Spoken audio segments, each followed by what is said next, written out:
Everyone, welcome to Utkarsh nursing entrance exam channel. आप सभी का हमारे चैनल पे स्वागत है बच्चों। जैसे कि आपको पता है और टाइटल से दिख रहा है कि जो हमारा एम्स स्ट्रेटजी क्या होने वाला है एम्स के लिए, स्पेशली फिजिक्स और जनरल स्ट्रेटजी भी देखेंगे कि एम्स के लिए क्या आपकी रणनीति होनी चाहिए। एग्जाम का डेट बहुत ज्यादा पास आ रहा है और इस समय काफी बच्चे तनाव में हैं कि किस प्रकार से हमारी तैयारी होनी चाहिए, क्या रणनीति होनी चाहिए, कैसे हम समय को ठीक से प्लान करें, शेड्यूल कैसे मैनेज करें, क्या अभी भी हम शुरू करें तो एम्स का सफर पार कर सकते हैं क्या।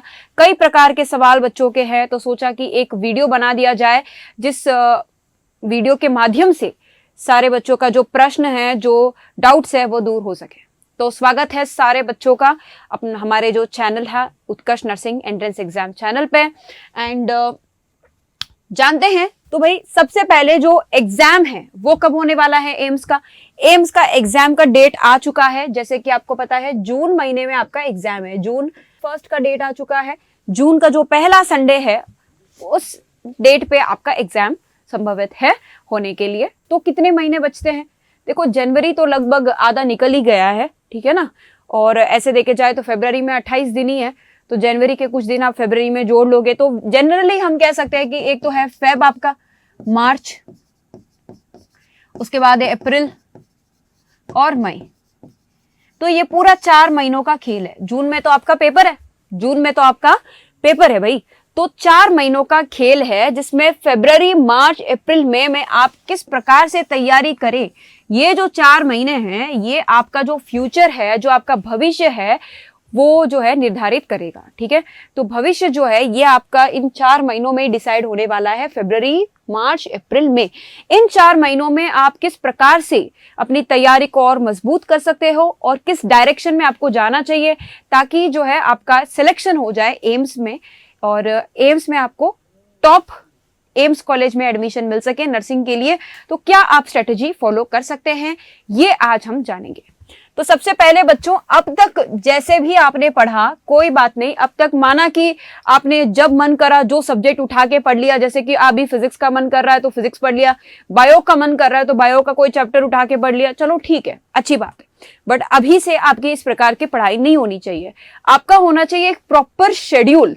भाई एक प्रॉपर शेड्यूल मेंटेन करो कि कितने घंटे आप क्या कौन से सब्जेक्ट पढ़ोगे और किस तरह से पढ़ोगे, ठीक है। एक प्रॉपर शेड्यूल होना चाहिए आपके पास। इतने घंटे फिजिक्स पढ़ेंगे, इतने घंटे केमिस्ट्री, इतने घंटे बायोलॉजी। देखो, मेरा मानना यह है कि फरवरी, मार्च में आप क्या कर सकते हो, इन 2 महीनों में एक बार पूरा आपको सिलेबस कवर करना है। सिलेबस जो है वो आप जो भी आपका सिलेबस है, जितना भी सिलेबस है एम्स में 11वीं 12वीं का, फिजिक्स, केमिस्ट्री, बायोलॉजी तीनों है। फिजिक्स, केमिस्ट्री, बायोलॉजी, साथ में जीके भी पढ़ना है आपको, है ना, जीके भी पढ़ना है भाई। तो ये जो है आप 2 महीने फरवरी, मार्च तक आप पूरा कवर कर लो। अप्रैल, मई में आप क्या करोगे भाई? अप्रैल, मई में आप ज्यादा से ज्यादा रिवीजन करेंगे एंड ज्यादा से ज्यादा क्वेश्चन प्रैक्टिस करेंगे। इस क्वेश्चन प्रैक्टिस में आप मेरे साथ YouTube में जो जुड़ सकते हैं, मैं काफी सारे मैराथन्स लेके आने वाली हूं जिसमें बहुत सारे क्वेश्चंस को सॉल्व करोगे। फिजिक्स, केमिस्ट्री, बायोलॉजी, हर प्रकार के जो सब्जेक्ट्स है उसमें आप क्वेश्चंस को सॉल्व करोगे, लेकिन साथ ही साथ आपको रिवीजन भी करना है। रिवीजन किसका करोगे? जो भी आपने शॉर्ट नोट्स बनाए, जो भी आपने फॉर्मूलाज बनाए, एनसीईआरटीज पढ़ा है या नोट्स पढ़े हैं, जो भी, उसका आप रिवीजन करोगे। तो फरवरी, मार्च 2 महीने में जो भी टॉपिक्स आपके बचे हुए हैं अभी तक, जो आपने कवर नहीं किए हैं, वो आप कवर कर सकते हैं। और एक बार मार्च आ जाए उसके बाद में आपको अप्रैल में 2 महीने में केवल रिवीजन के लिए रखना है, ठीक है। ऐसे नहीं कि आप अप्रैल, मई में भी आप सिलेबस लेके बैठे हो, ये बहुत गलत हो जाएगा। फिर अप्रैल, मई में प्योर रिवीजन, जो भी आपने फरवरी, मार्च में पढ़ा है उसको आप अप्रैल में एक बार रिवाइज करोगे, मई में और एक बार रिवाइज करोगे। 3 टाइम रिवीजन हो जाना चाहिए।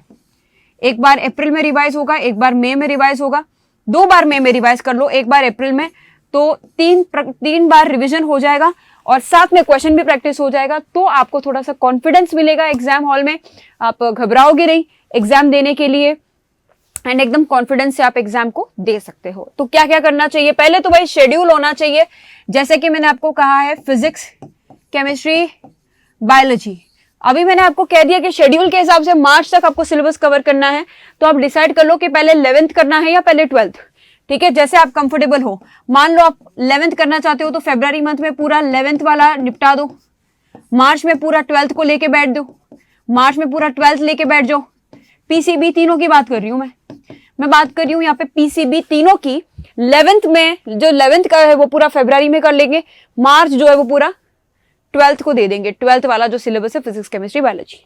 इस तरह से पूरा फरवरी में आप 11th पे कमांड अच्छा हो जाएगा, मार्च में आप जो है 12th का अच्छे से कमांड कर लोगे। अप्रैल में आप क्या करोगे, रिवाइज करोगे, इन दोनों को अच्छे से रिवाइज करोगे, 2-3 बार रिवाइज करोगे, ज्यादा से ज्यादा क्वेश्चंस प्रैक्टिस करोगे, फॉर्मूलाज को बार बार रिवाइज करोगे। इस प्रकार से आपके जो कॉन्सेप्ट है वो स्ट्रांग होने वाले हैं। तो अब तक आपने अपने मर्जी के हिसाब से पढ़ा कि चलो भाई एक बार देख लिया ये सब्जेक्ट, एक बार वो सब्जेक्ट देख लिया, वो चैप्टर देख लिया। अब ऐसा नहीं चलेगा, टारगेट होना चाहिए 11th के जैसे 15 चैप्टर है रफली बता रही हूँ फिजिक्स केमिस्ट्री बायोलॉजी के, तो 15 × 3 45 चैप्टर्स है। 45 चैप्टर्स को आप कैसे एक महीने में कैसे समराइज करोगे वो ज्यादा जरूरी है, ठीक है ना। साथ में यहाँ पे आप केवल एनसीईआरटी या नोट्स नहीं पढ़ोगे, साथ में आप हर चैप्टर के 50 एमसीक्यूज भी सॉल्व करोगे। मैं ये नहीं कह रही हूँ कि फरवरी में केवल आप 11th कवर करोगे पीसीबी, साथ में आपको एमसीक्यूज भी लगाने हैं चैप्टर वाइज। फिजिक्स का अगर आप कर रहे हो एक चैप्टर कंप्लीट तो 50 एमसीक्यू फिजिक्स के, केमिस्ट्री का एक चैप्टर कंप्लीट कर रहे हो तो उसके 50 एमसीक्यू, ठीक है। अलग अलग यूनिवर्सल की किताब आती है एररलेस फिजिक्स की, वहां से भी आप लाके क्वेश्चंस को प्रैक्टिस कर सकते हो। केमिस्ट्री और बायोलॉजी में भी क्वेश्चंस प्रैक्टिस करना होगा, क्योंकि आखिर में एग्जाम जो है वो एमसीक्यू बेस्ड ही आएगा, और एमसीक्यू बेस्ड जो पेपर होता है उसमें आपका जो परफॉर्मेंस तभी अच्छा होगा अगर आपने बहुत सारे क्वेश्चंस प्रैक्टिस किया है। केवल थियोरी पढ़ के जाओगे तो पेपर अच्छा नहीं होने वाला है। स्पेशली फिजिक्स की बात करें तो फिजिक्स में तो ज्यादा से ज्यादा आप न्यूमेरिकल लगाओगे, क्वेश्चन सॉल्व करोगे, तब कहीं जाके आपका जो है परफॉर्मेंस अच्छा होने वाला है।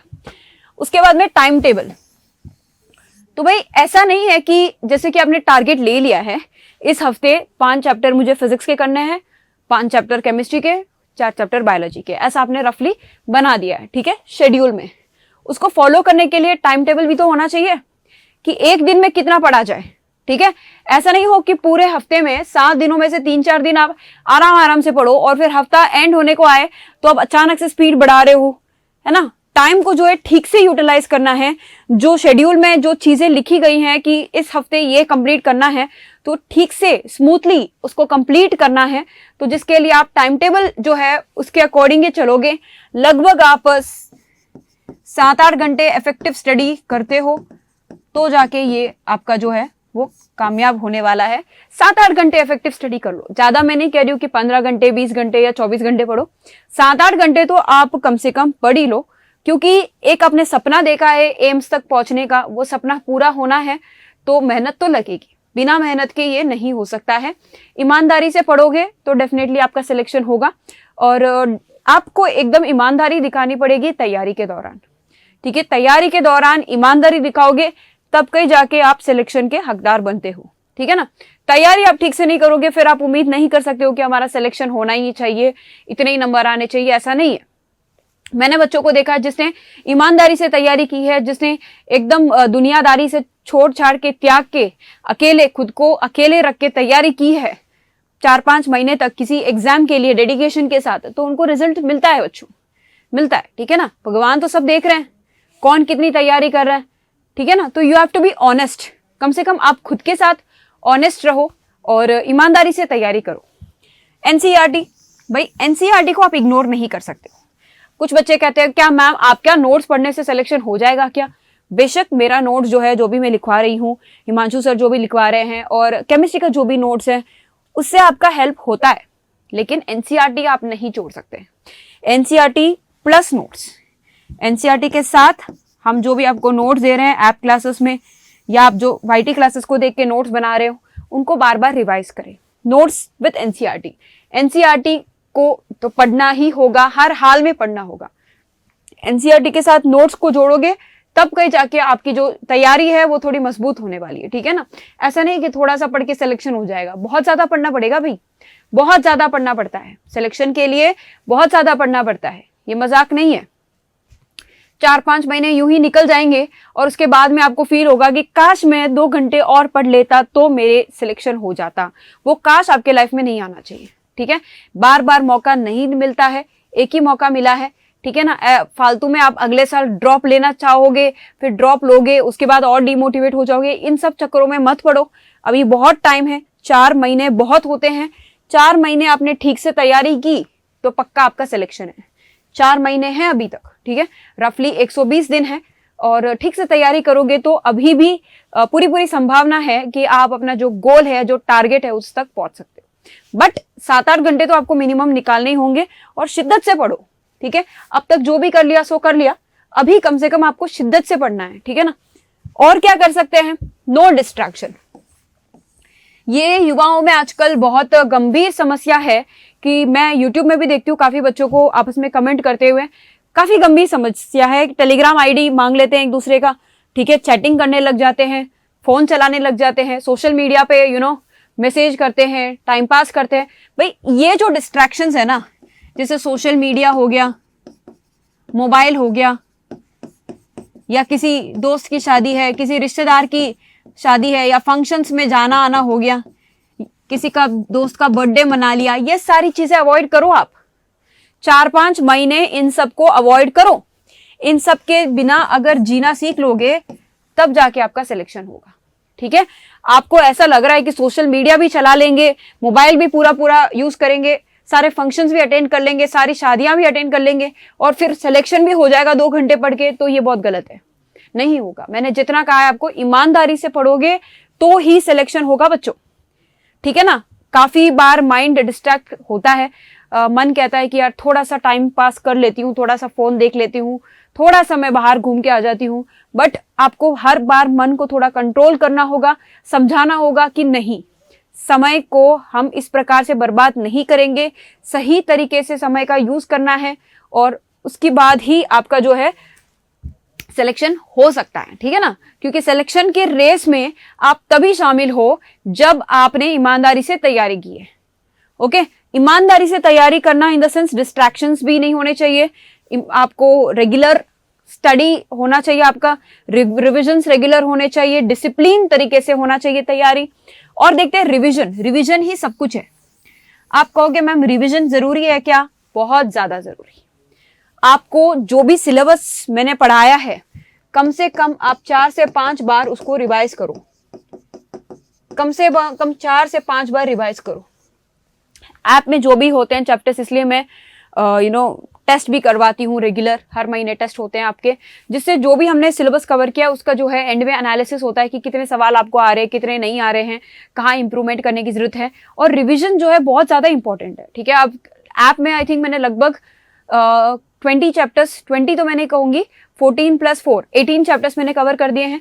18 चैप्टर्स लगभग मैंने ऐप में कवर किए हैं। तो क्या आपने उन 18 चैप्टर्स को कम से कम 4 से 5 बार रिवाइज किया है?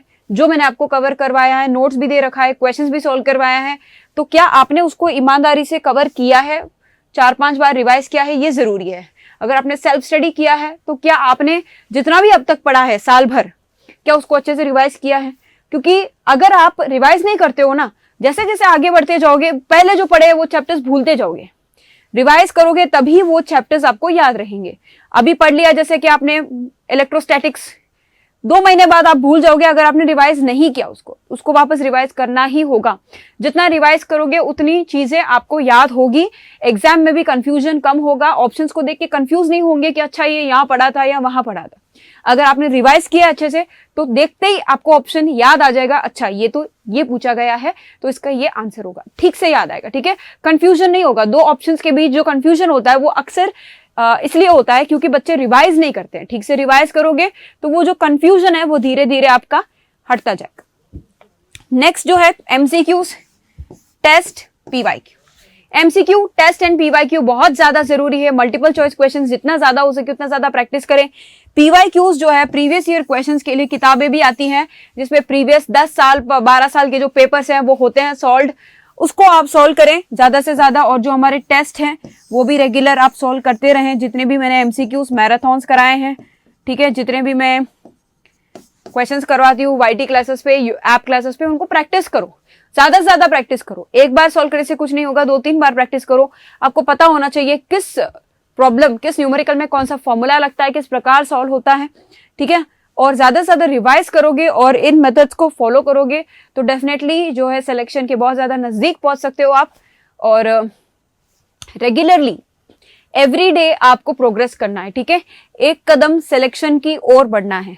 अगर आपने इन मेथड्स को फॉलो किया है और जो भी मैंने आपको बताया है, टाइम टेबल बनाना या फिर 7-8 घंटे रेगुलर पढ़ना, मल्टीपल चॉइस क्वेश्चंस प्रैक्टिस करना, रिवाइज करना, तो डेफिनेटली आप सिलेक्शन के करीब जाते जाओगे। और अगर आप डिस्ट्रैक्शन में रहे, ठीक से रिवाइज नहीं किया और पढ़ाई नहीं की, तो धीरे धीरे आप सिलेक्शन से दूर होते हुए जाओगे, ठीक है ना। और वो आपको मन में पता लग जाता है कि कब पढ़ाई अच्छी चल रही है, कब नहीं चल रही है।